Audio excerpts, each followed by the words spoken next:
was 9 years old, my parents warned me not to stay up after 10 p.m. or something bad will happen to me, and of course, as the rebellious and curious 9-year-old I was, I didn't listen, and to this day I wish I did. It was a little after 9:30 p.m. and I was finishing off a game of Fortnite and I was second place. In a fit of adrenaline-fueled rage, I decided to play another game.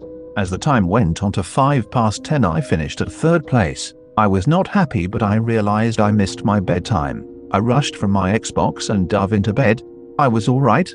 Nothing bad has happened, or so I thought. I was laying there and I heard a rather large quack.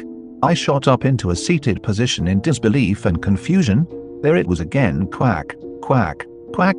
I was unsure on where it came from at first. I thought it might have been some noise from my TV, which was directly in front of me on the other side of the room, so I stood up to check. As I cautiously tiptoed to my setup, I heard it again, quack. It was at this moment I realized it came from my closet just right of my setup, so I speedily opened my closet.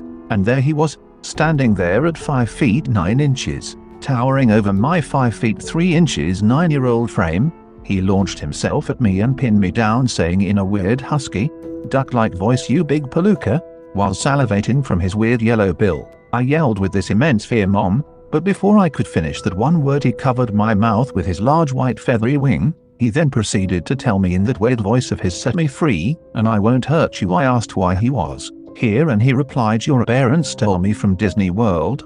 Check the basement for the truth." He then stood up from being on top of me, and there he was standing right before me, wearing his iconic blue sailor jacket but with small dark reddish stains, his large yellow duck feet. It was Donald Duck. I stood up and opened the window, and as he was stepping out of the window, I asked, "What's in the basement?" He replied solemnly, "Just have a look. I can't be here when you do," and as quick as he was here, he was gone. I was curious on what he was on about, but also shaken by the whole situation. Couldn't help but wonder if that was the bad thing my parents were on about, or is there more to it? Like and follow for part 2.